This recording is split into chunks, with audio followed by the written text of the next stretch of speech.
Through the ups and downs, we stand tall in this journey of growth. Day by day, through the ups and downs, we stand tall in this journey of growth. Day by day. Morning. Morning. I don't know why we always start off by laughing at each other. No, it's quite funny saying morning Oh yeah. after you've been talking for half an hour. Was it half an As it hour? was just. Oh dear. What are we talking about today, Jules? We are talking about confidence in following your intuition. So Yes. this is stemming on from our little chat last week on intuition and how you might have your intuition and want to follow your intuition and recognize your intuition, but do you have the confidence? So what if a societal expectation is different from what your intuition is telling you? Or what if someone's putting pressure on you? Or what if you have to face some kind of conflict or awkward situation to follow your intuition? Do you have the confidence to do that? Because when we talked about intuition last week, it was a little more about what is intuition and developing your intuition.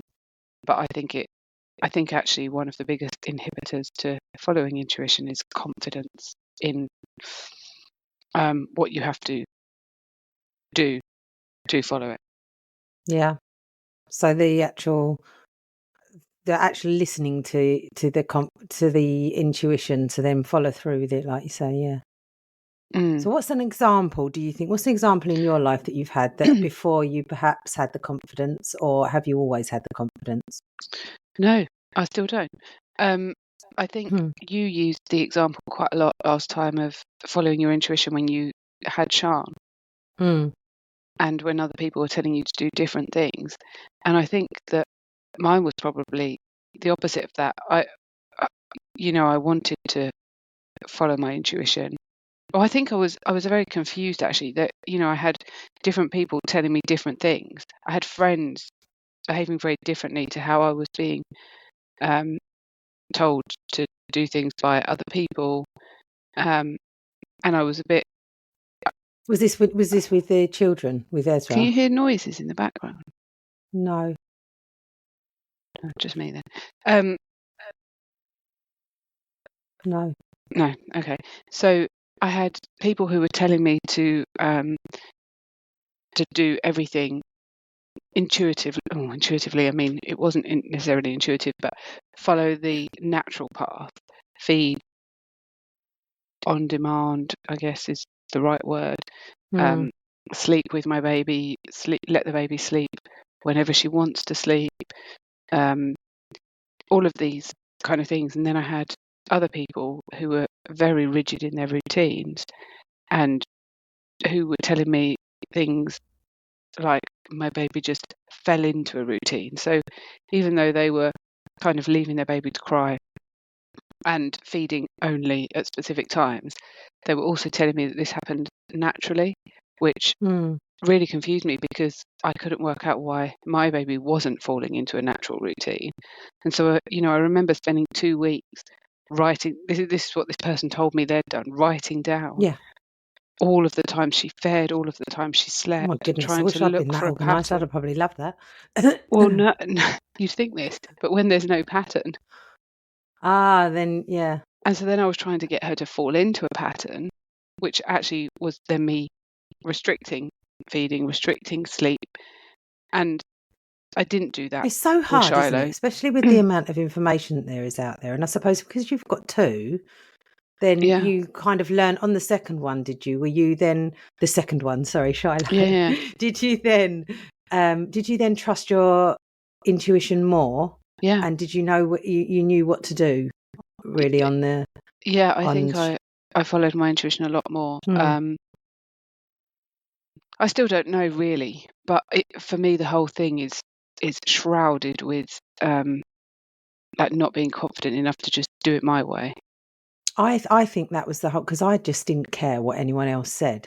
I knew I was so like adamant that I knew what was right, and there was loads that I got wrong. Don't get me wrong, but I was so like, no, like you're not. I know what's right for my child. Like, no matter what anyone said, I was adamant, but I don't know why, more so than anything else. Yeah, for me, it's definitely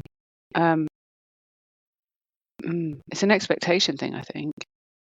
Trying to meet the expectations of others, potentially. Yeah.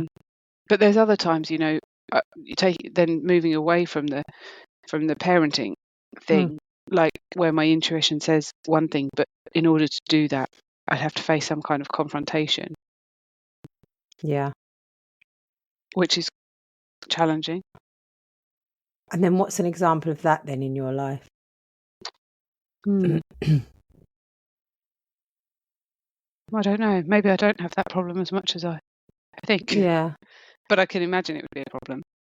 And do you think sometimes that your intuition is wrong in what it's saying, and that, with times where you're pushing through barriers of things that you haven't done before, perhaps? Say, like, for example, making a podcast, making videos, or things like to do with work, where that it's something that you haven't done before, and your body's probably just going, oh, just don't do it. Like, the feelings are there just saying, like, no, because perhaps you're a bit scared, like I was, of being on camera and things like that. But then it's not necessarily the wrong thing to do. I'm not saying it's a natural thing to do, and your intuition's probably somewhere quite right. In like, what are you doing? Because it's not necessarily a natural thing to do, but it's not wrong. No, that's quite an interesting one, isn't it? Because does your intuition even come into that? I think it's quite normal for our brains to want to stay in the comfortable place, isn't it? And the comfortable place is not putting yourself out there for most people. Yeah. Some people love it. Yeah.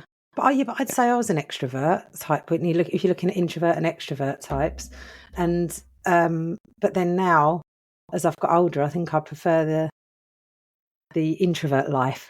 Well, that's quite. I think there's an in between, isn't there? There is. I read about this yesterday. What do they call it? Omnivert. I don't think it's that at all. No, it's something like that, because I funnily enough was reading about this yesterday as well. I can't think what it's called. But that's a slightly different thing, isn't it?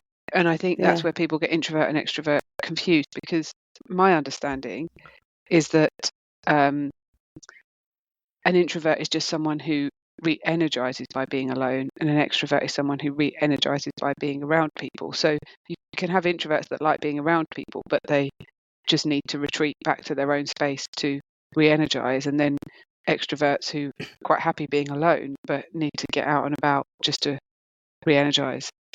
Yeah. So then your intuition is not necessarily, or your confidence in your intuition could be right or wrong. Well, yeah, that's interesting thinking back. So when you thought, so maybe you are an extrovert, but you also just like having time on your own, but you just need to go and be amongst people to get energy, or the other way around. But it's the type of person as well now, I think, as I've got older. It's the, like, I won't go and be around, like, I just can't be bothered with small talk, say, for an example. So I won't go and be around people that haven't got a lot to say, or people that you can't converse with, or you just got to talk about the weather and stuff. I know it's a no from me. I won't go. It's a no from me, Simon Cowell. Do you think, though, it was different before? Do you think that could have been part of your problem, in a sense, that you could have been using substances to get over the fact 100%. that you weren't giving yourself enough time just on your own?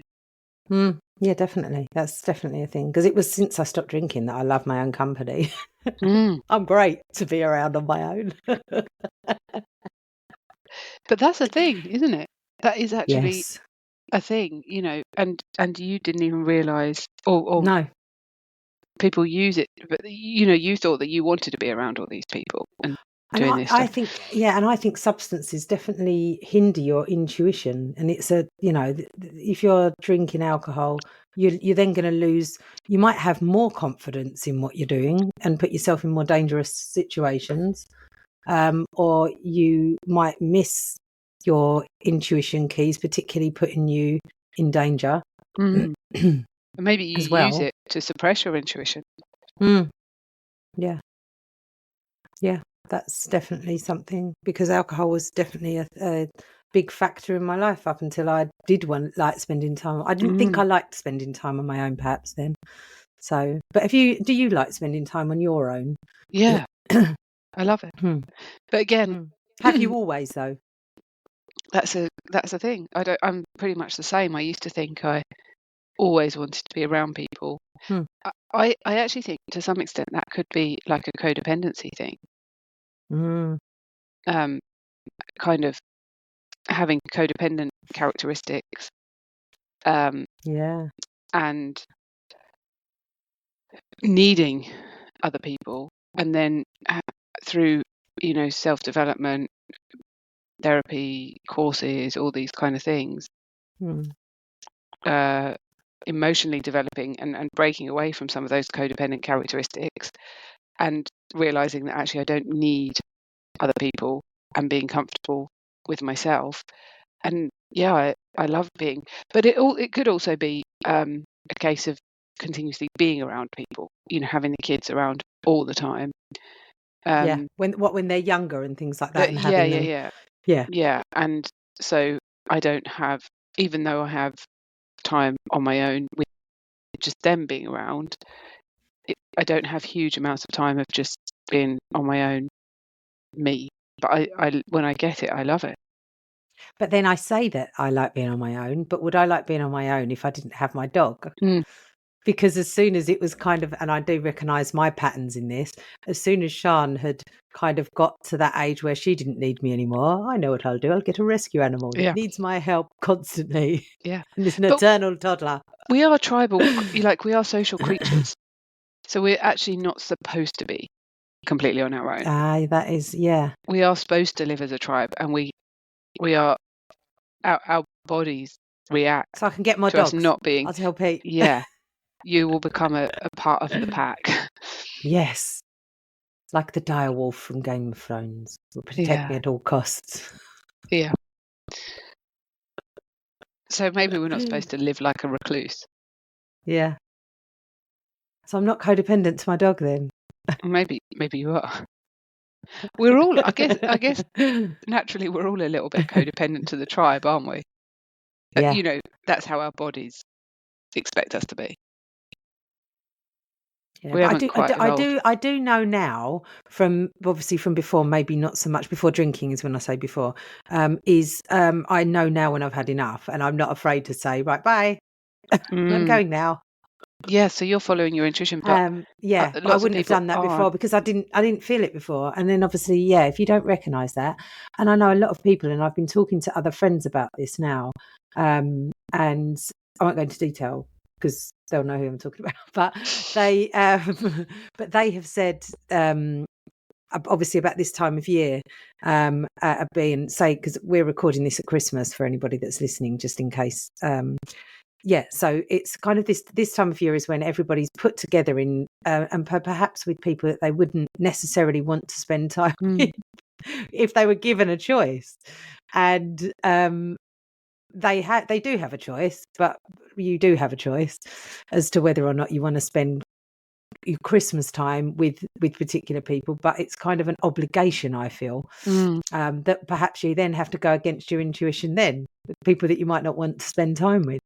There's a lot of people now, I don't know if it's an age thing, where they're coming to the realization saying, well, next year I'm now not going to, I'm going to do it my way. And maybe there's a little bit of compromise as well. Like my aunt hosts us for Christmas every year, and she hosts us every year because she's amazing at doing it and everyone wants to go there. So we all, passively aggressively put quite a lot of pressure on her to offer to host. I'll do it if we have to. It's really great at your house.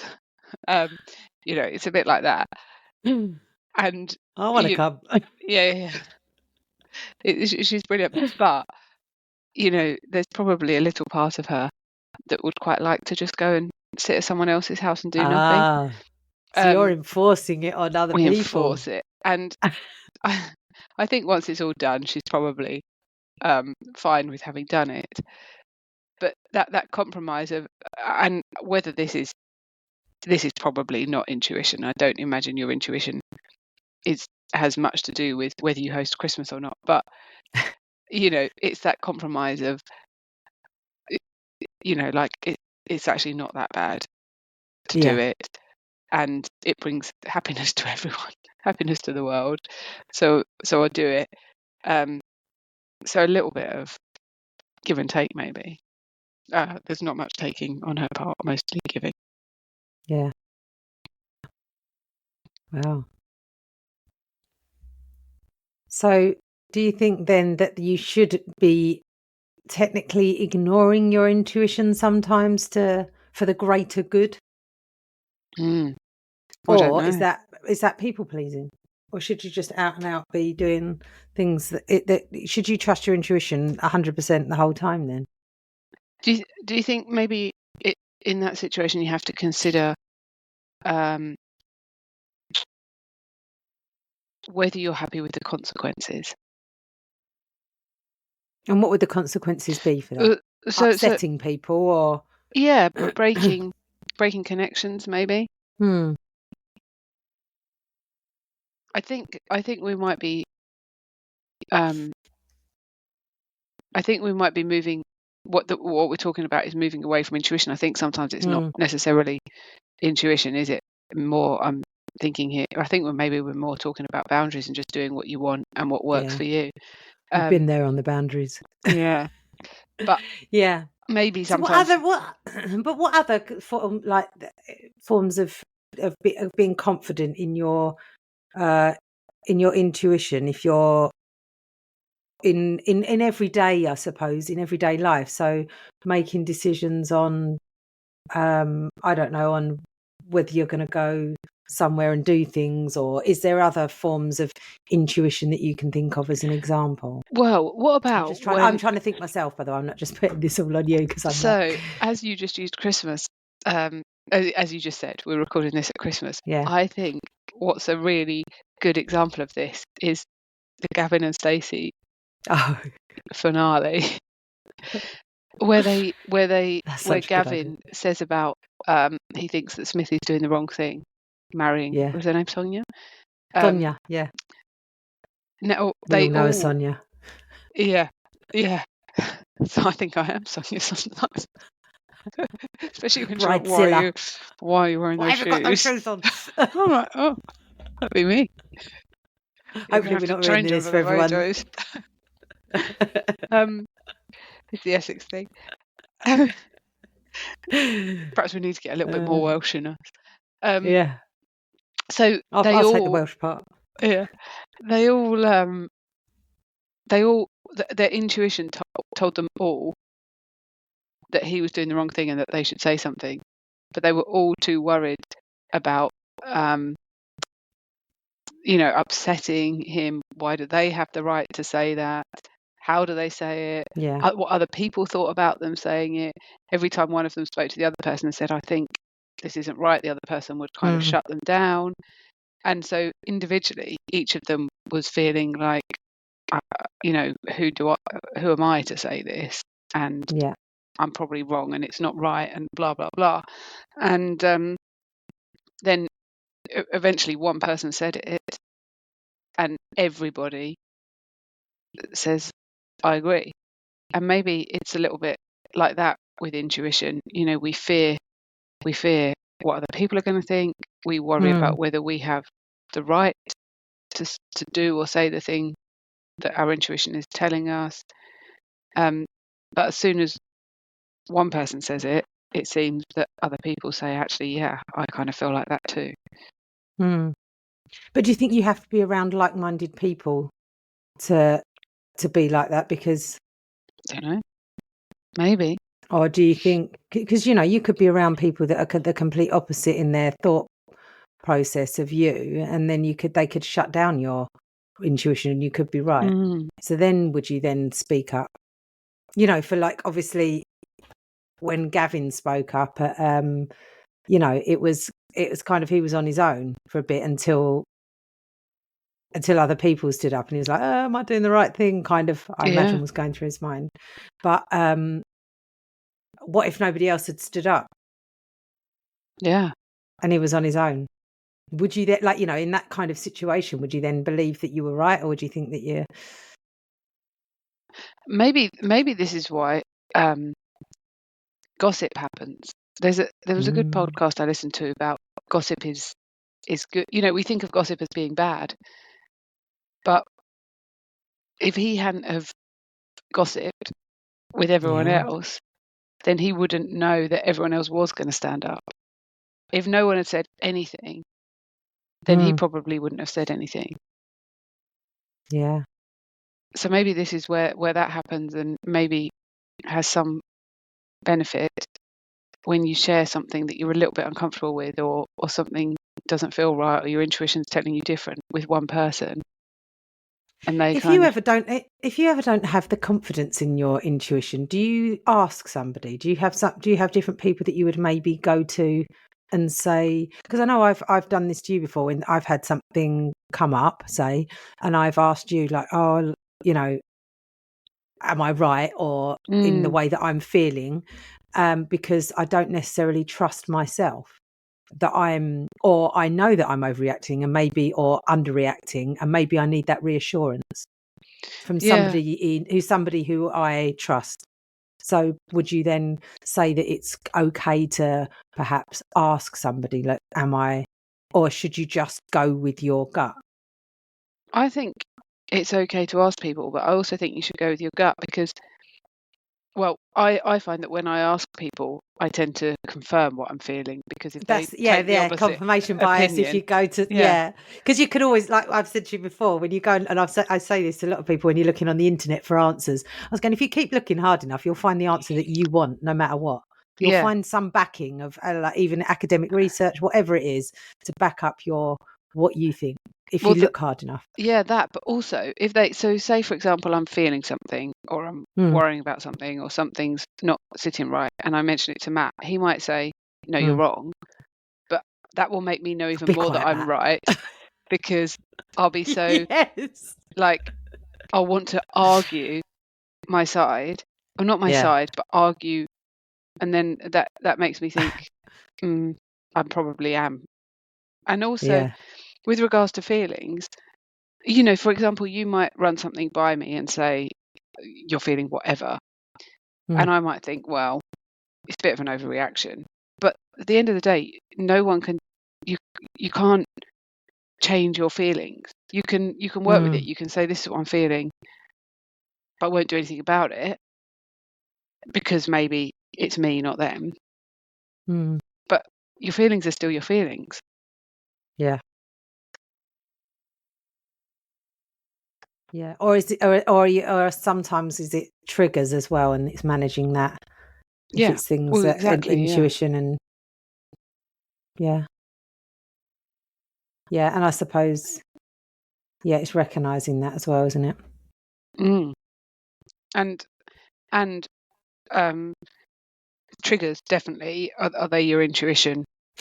Yes. And what's the difference between intuition and triggers? And another minefield. Fear come into this, and the discomfort. There's a great quote from Eckhart Tolle, which is something like, you can't evolve from comfort. You have to put yourself into discomfort. Yeah. This is this is the thing, isn't it? So you stay completely in your comfort zone, which means you must have to some extent, break that intuition mold at some point. This is what I'm. This is what I mean about the. Like the making the videos and certain things that, like, I don't want to go to so and so because the traffic's going to be bad, because the traffic's going to be bad. So your intuition is right, and then but you still got to do it, and it's not the fact that but it's just being uncomfortable, isn't it? I suppose. Some people would say you manifested the bad traffic if you think like that.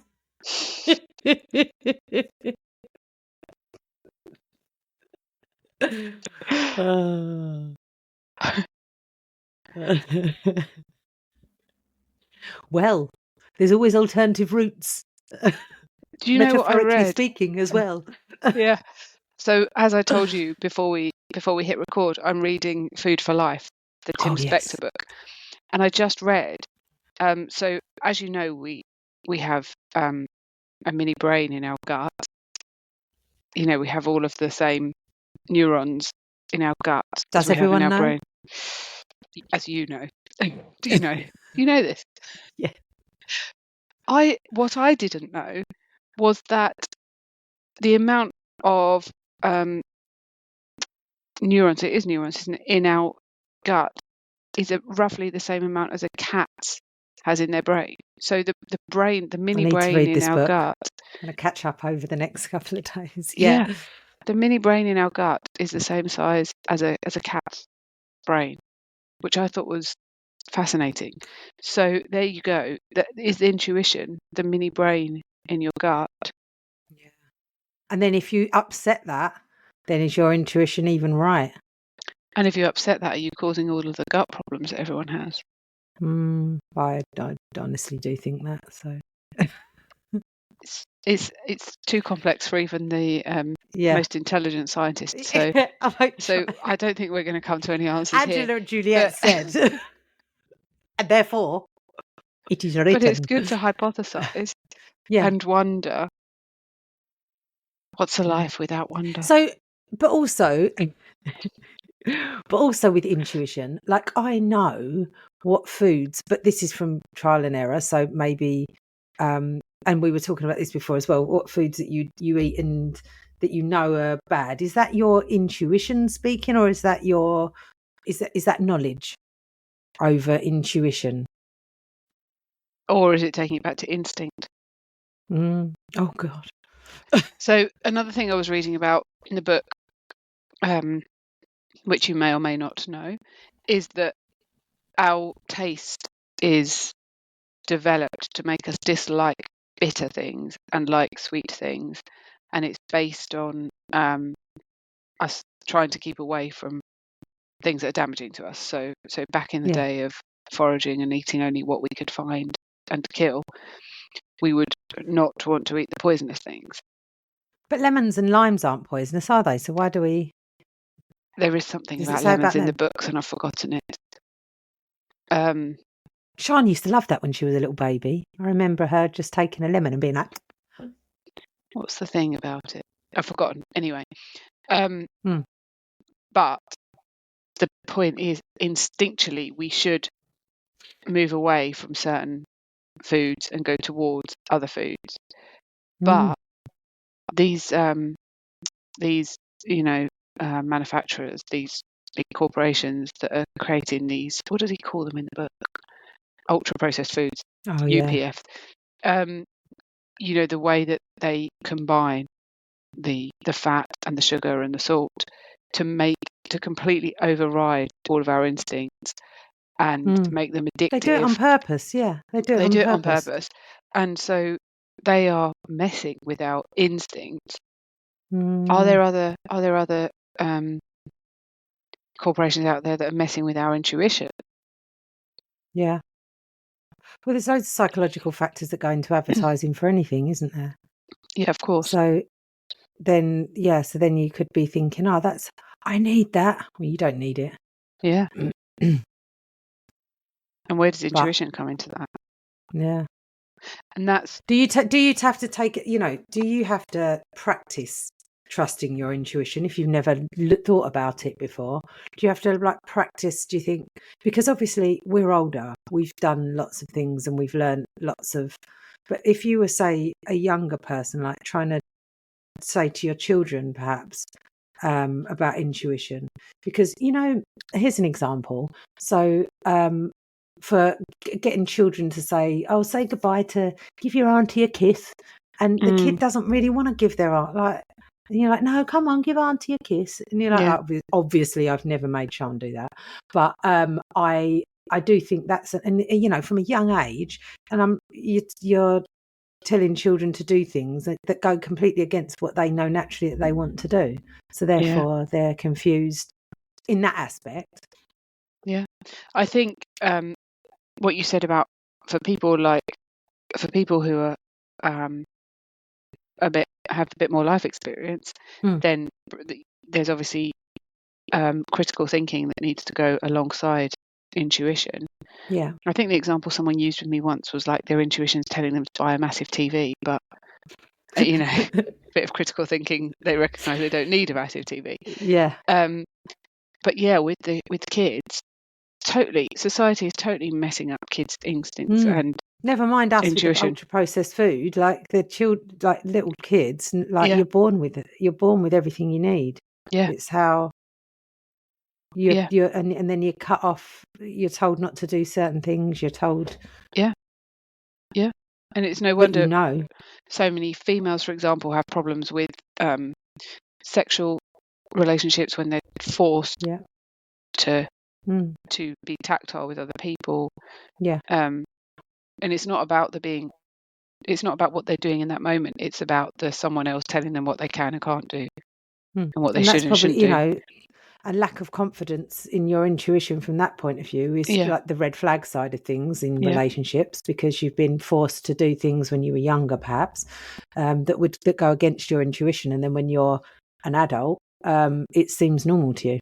Yeah, and no one's got your back. So when your intuition's telling you one thing, as a child, I mean, and you're they're all micro actions as well, aren't they, that lead up to these things as well. So and they're all things that you possibly don't recognise because it's been taken out of you when you were younger.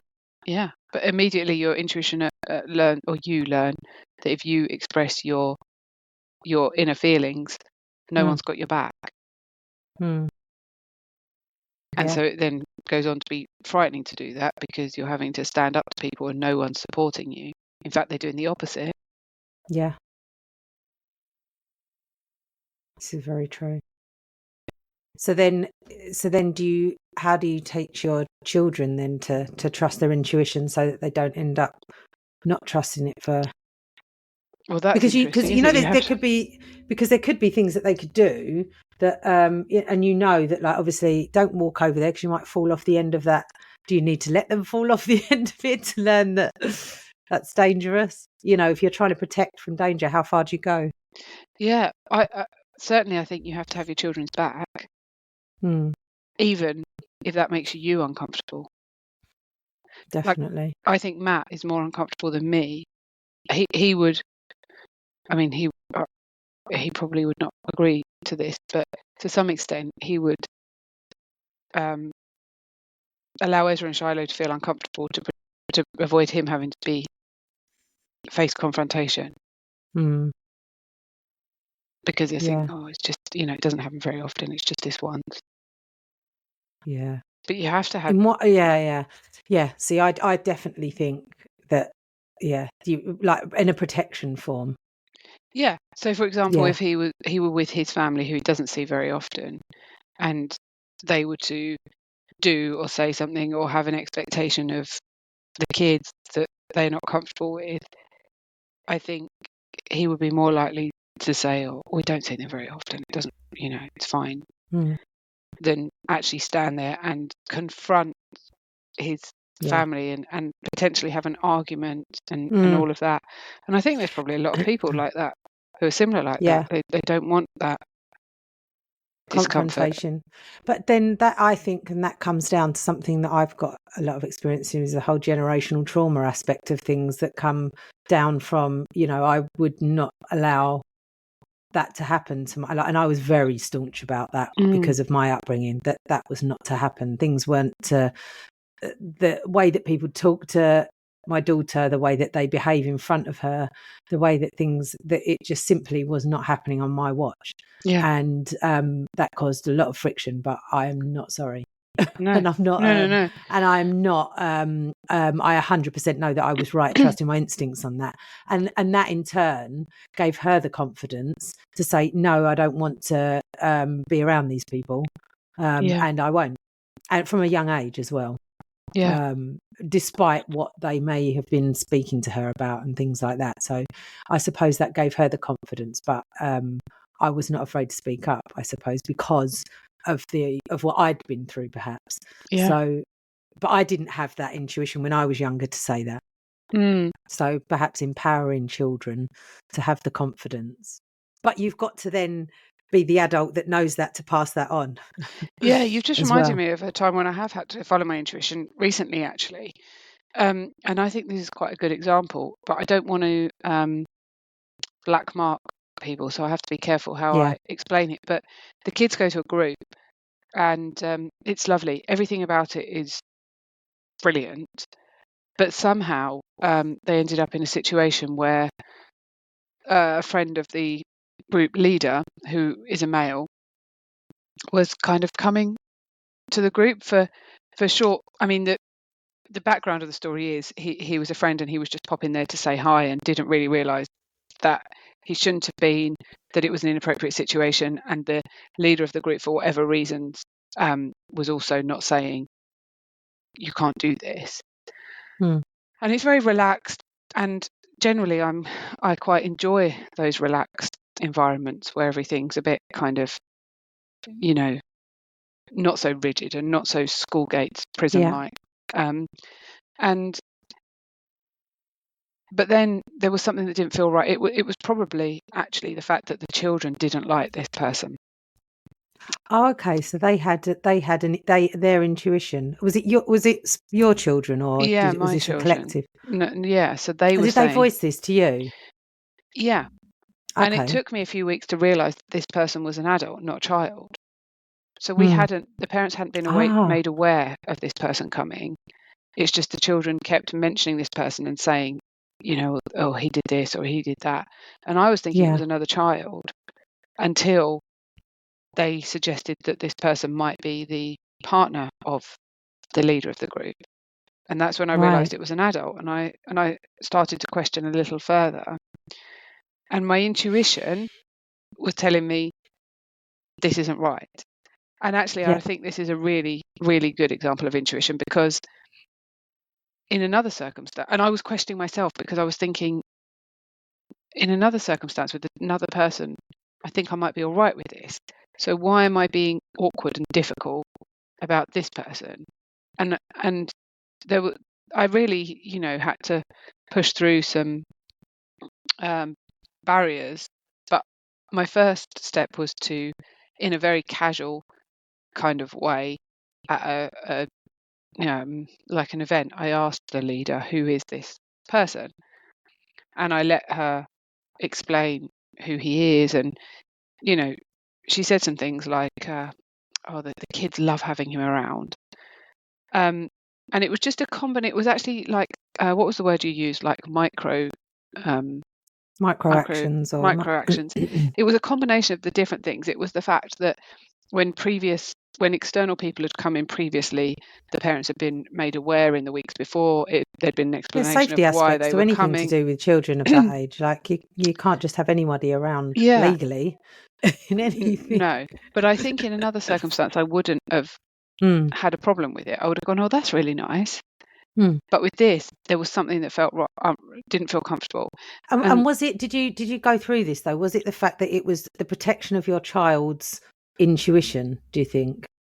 Or were you getting to that? And I've just completely talked over you. I think it was these micro moments. It was that it was all these different things that came together to create one big thing. Yeah. But I did question it because I thought because what I then did was go on to kind of make a bit more of a formal complaint. That still wasn't as formal as it could have been, but a little bit more formal, and request that this person wasn't at the group. And there was part of me that thought, God, who am I to speak for, to say when this is a group with a number of children who might be happy to have this person there. I did hear of one child who had brought this person a Christmas present, for example. So other people were fine with this. Mm. Who am I to say, I'm not happy with this, this isn't right? And thankfully there was another parent who said the same, but even stronger than me. But that was after I'd So it's a started it. I kind of Stacey event there. Yeah. I started the ball Yeah. rolling, if you like. Yeah. Yeah. And that was totally my intuition. It was completely my intuition saying there's something not right about this. And I was able to back my intuition up with kind of real life stuff. But do you think that's an example of how sometimes that you need to take a step back and get more information? If your gut's telling you something and you think it's wrong, do you then think you maybe need to, before you jump in, take more information? Or is there certain circumstances, and this is a good example of where you need to gather information? Or do you think it's, if you'd have trusted your intuition more, you'd have jumped in there sooner? No, I think I was pretty on point with this. I think that I was quite controlled about how I approached it. Yeah. And I thought about it, and I didn't rush into it, but I also didn't allow for too much time for dangerous situations to occur. Yeah. So I think that went well, but I thinking about how I felt when my intuition, I think it's a really good example of my intuition telling me something, but me questioning it, because when you do follow your intuition, sometimes it's almost like there's an arrogance of, I've got the right to say this, and I've got the right to speak my truth regardless of what anyone else thinks, and that might affect everyone else. And actually, that I recognised that and thought, am I doing the right thing? And I actually apologised and said, I'm sorry to be that person. Which do you think you should have apologised? Yeah. Well, this is the thing, isn't it? I even when I was apologising, I was thinking, sorry. Why do I? Why do I need to? Yeah. Why do I need to apologise? I did it, is this the politeness thing, like as in like etiquette, when it comes to approaching an issue so that it doesn't blow up, perhaps? Yeah, it's a whole nother conversation. For me, it's recognising first. So I know that person might have gone away and gone, someone's being someone's being that person. And so. But do you think it matters? I don't think anything like that matters when it comes to children. Absolutely, I think agree. Whatever happens, that's my opinion. I think you should always. Yeah, that's my opinion as well. I just think that, and I've had arguments with Pete about this, because he's like, well, some kids, and I'm like, no, I'd rather trust my child first and question it later than the other way around. And even if I'm wrong or they're wrong. And also, I'd rather put myself in the face of judgment. But would I for myself? Probably not.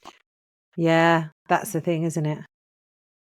And also, and this is something that I've been delving a lot more deeper into as well, is if you weren't brought up, so say, obviously, we're quite, I'd say, well versed on all of this, so we understand how we've been perhaps told to not trust our intuition or judgment and things like that. But if you don't have all of this knowledge, then you wouldn't then know to trust your children, because maybe you were told that, not to make a fuss, not to.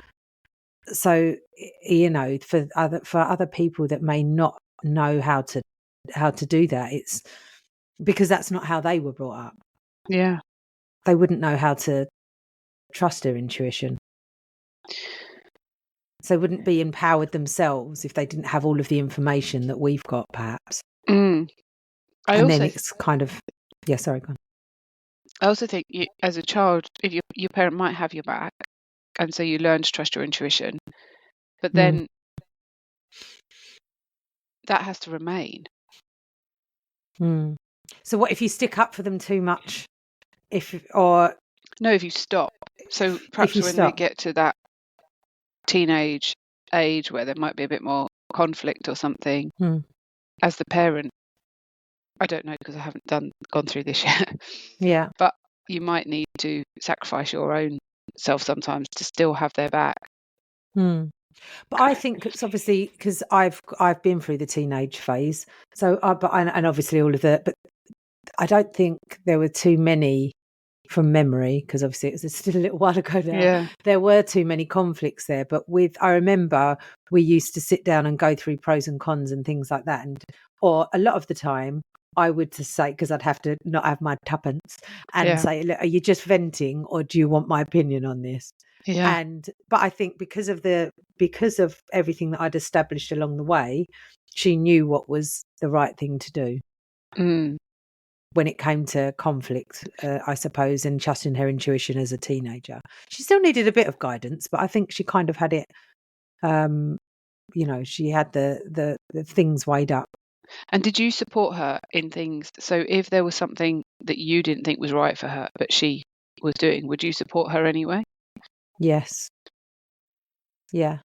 I'd obviously say, look, I think this because of this, but that's your choice on what you want to do. She's not an extension of me. And, that's, if she wants to do that, I'll support her in whatever she wants to do. And that's how we've always been.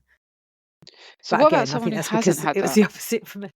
Yeah, but that was me, wasn't it, when I was younger? So I suppose I didn't have any support in anything when it came to what I knew what I wanted to do. I knew what things that I in my gut knew what was right and wrong, and was constantly told that the opposite.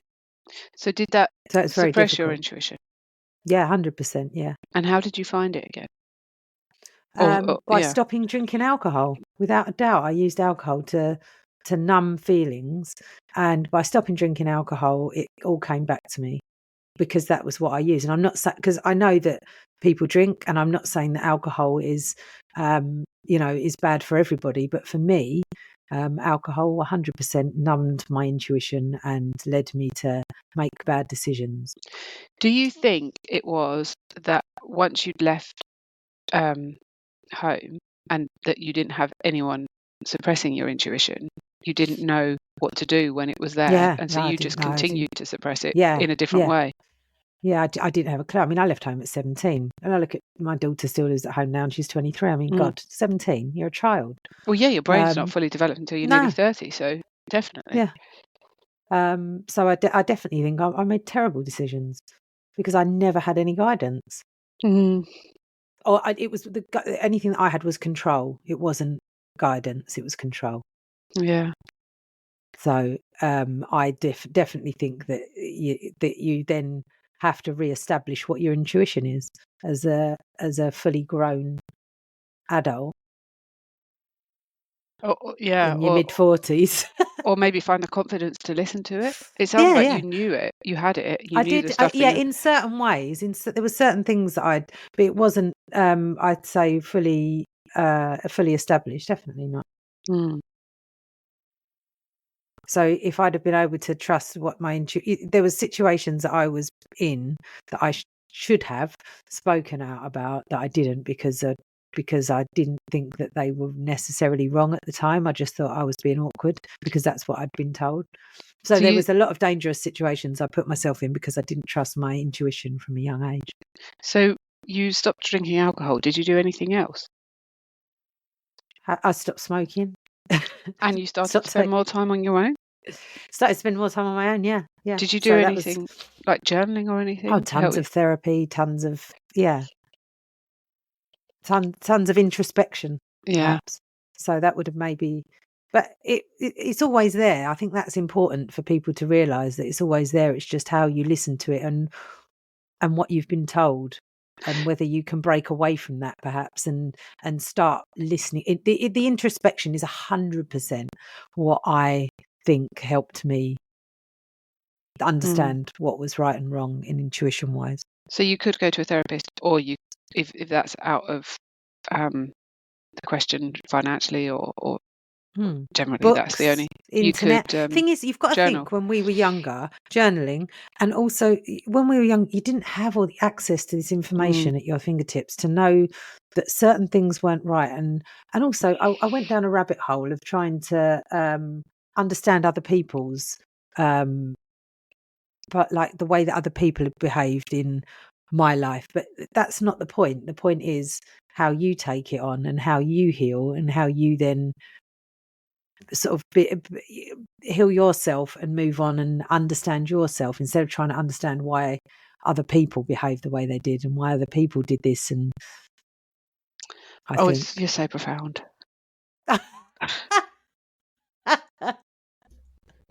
But I do think that's you can go down these rabbit holes of like, oh, well, they did this because psychologically, and read all research papers on why people's other people's behaviour. When realistically, you need to be looking at yourself and sorting yourself out. And then I personally think that was my journey, but not to say that that's everyone else's. That's great. In intuition. I don't know. What do you think? I think I need to think some more to come up with something as good as what you just said. But I think that's just a lifetime of making poor intuitional mistakes and then realising. So that's why I just think, you can't sit here thinking, oh, just because we've got it all figured out. Does anyone have it all figured out? No, that's the part of the excitement of life, isn't it? Trying to figure it out. That's why we do this. Otherwise, it'd be so boring. Working on your own intuition and working on yourself then helps everything else fall into place, I think, rather than trying to work out other people's behaviour and what other people are trying to do. Yeah. Work on your own intuition. Through journaling, through therapy, Internet, through taking time. Get lots of information. Taking time. Yeah, but does that affect your intuition again? I mean, that's a whole nother thing. But if you're feeling one thing and then you look at someone else's opinion and it's different to yours. But just taking time with yourself to understand yourself. Considering when you've reacted to something, why you've reacted, what it's made you feel. Have you reacted because your body was telling you to do something different? Yep. Great. Well, love it. On that note, I'll see you later. Yeah, I'll see you later. This journey of life with friendship as our guide, together we'll grow, grow, grow, grow, grow, grow, grow. Grow together we'll grow, grow, grow.